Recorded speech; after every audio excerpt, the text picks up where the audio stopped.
আমার খবর। দুবরাজপুর পঞ্চায়েত সমিতির সহসভাপতি স্বপন মণ্ডল ও তাঁর ছেলে দীপাঞ্জন মণ্ডলকে গ্রেপ্তার করল সদাইপুর থানার পুলিশ।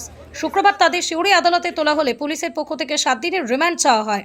আদালত 4 দিনের পুলিশ রিমান্ড মঞ্জুর করেছে। পুলিশ সূত্রে জানা গিয়েছে, সোমনাথ মাল নামে এক ব্যক্তি বৃহস্পতিবার সদাইপুর থানায় লিখিত অভিযোগ দায়ের করেন। অভিযোগে বলা হয়, মনসা মন্দিরে একটি বৈঠক চলাকালীন স্বপন মণ্ডল তাঁর ছেলে দীপাঞ্জন মণ্ডল সহ কয়েকজন দুষ্কৃতী এলাকায় বোমাবাজি করে আতঙ্কের পরিবেশ সৃষ্টি করে, এমনকি গুলি চালানোর অভিযোগও ওঠে। এই ঘটনার ভিত্তিতেই শুক্রবার স্বপন মণ্ডল ও দীপাঞ্জন মণ্ডলকে গ্রেপ্তার করে পুলিশ। যদিও অভিযুক্ত পক্ষের দাবি, গোটা ঘটনায় রাজনৈতিক উদ্দেশ্য প্রণোদিত সাজানো মিথ্যা মামলায় ফাঁসিয়ে তাদের গ্রেপ্তার করা হয়েছে বলেই দাবি। 9 তারিখ আমার বাড়িতে বোম বাস্টিং করেছিল এবং ঘর বাস্টিং করার ফলে পুলিশ গিয়েছিল। আমি এফআইআর করেছিলাম, যাদের নাম তাদেরকে তো অ্যারেস্ট করলো না।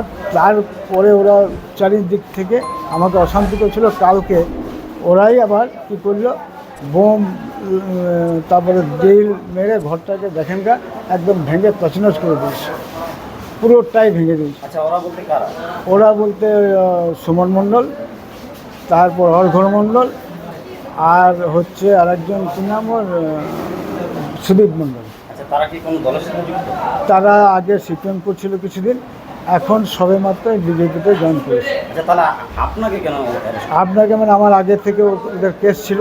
ওরা আমাদের অনেক আগে থেকেই ওদের কেসের সঙ্গে আমাদের ফ্যামিলির সঙ্গে ওদের একটা ফ্যামিলির অশান্তি বরাবরই আসে। আজকে যেটা ঘটনা, বিজেপি চক্রান্ত করেই আমাকে অ্যারেস্ট করেছে। কারণ আমাকে পুলিশ গেল,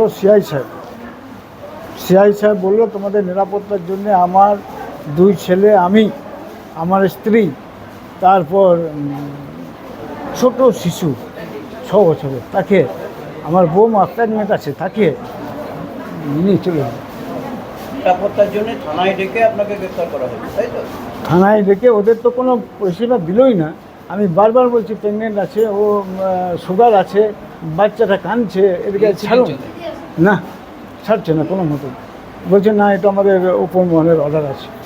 সিআই সাহেব ডেকে নিয়ে বললো যে না, তোমাদের নিরাপত্তার জন্য আমি নিয়ে যাচ্ছি, তোমাদের কোনো চিন্তা নেই। নিয়ে ঘুরে আমাদের ঘরে এত হয়ে আমাদেরকেই আবার অ্যারেস্ট করবে। আপনাদের কি আজকে কেসে অ্যারেস্ট করুন না পুরনো কেসে? আজকেরই কেসে নতুন কেস দিল, আবার কিসের কেস বটে জানি না, হয়তো বোমা কিংবা রিভলভারের হবে। তাদের বিরুদ্ধে ধারা যেটা আছে আমরা দেখতে পাচ্ছি, সেটা হচ্ছে 329(3), 117(2), 118(2), 109(1) অর্থাৎ অ্যাটেম্প টু মার্ডার। এবং তাদের বিরুদ্ধে যেটা রয়েছে 25-27 আর্মস অ্যাক্ট রয়েছে, 9B2 রয়েছে, মানে 9B2 এক্সপ্লোসিভ অ্যাক্ট, এবং আইটি অ্যাক্ট আছে। এই ক্ষেত্রে কজনকে অ্যারেস্ট করেছে? তাদের 2জনকে অ্যারেস্ট করেছে, স্বপন মণ্ডল এবং দীপাঞ্জন মণ্ডল। এই দীপাঞ্জন মণ্ডল কি সিভিক পুলিশ? দীপাঞ্জন মণ্ডল সিভিক পুলিশ, স্বপন মণ্ডল টিএমসির একজন লিডার। এর বিরুদ্ধে তো আগেও একাধিক অভিযোগ রয়েছে, সেটা এখানে কোনো মেনশন নেই, সেটা আমার ব্যাপারে আমার অবগত নেই। অভিযুক্তদের যেটা বক্তব্য যে তারা কালকে বাড়িতে ছিলেন, একদমই তাই, তাদেরকে নিরাপত্তা দেওয়ার নাম করে বাড়ি থেকে তুলে নিয়ে একদমই তাই। এটা আসামির কাছ থেকে কথা বলে যেটুকু জানতে পেরেছি, গত 9 তারিখে ঘটনার সূত্রপাত। 9 তারিখে একটা ঘটনা ঘটেছিল। সেই ঘটনা হচ্ছে, বিজেপির যারা রয়েছে তারা তাদের স্বপন মণ্ডলের বাড়িতে গিয়ে মারধর করে এবং তাদের উপরে বম্বিং করে, তাদেরকে ইট পাটকেল মারে।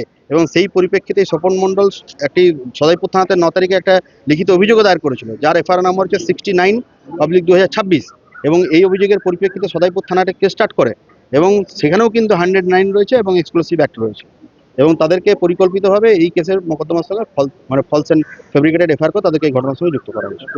শান্তিনিকেতন গোয়ালপাড়া তালতর রোডে তৈরি হয়েছে অত্যাধুনিক পরিষেবা সম্পন্ন একটি ইংরেজি মাধ্যম স্কুল, কলেজ গুরুকুল শান্তিনিকেতন। স্কুলে রয়েছে smart classroom, activity based learning, NEET ও আইআইটি জেইই প্রস্তুতি, অলিম্পিয়াডের প্রস্তুতি, ইনডোর স্টেডিয়াম এবং ট্রেন্ড ফ্যাকাল্টিজ। নার্সারি থেকে দ্বাদশ শ্রেণী পর্যন্ত ভর্তি চলছে। বিস্তারিত জানতে যোগাযোগ করুন 9609039000 এই নম্বরে।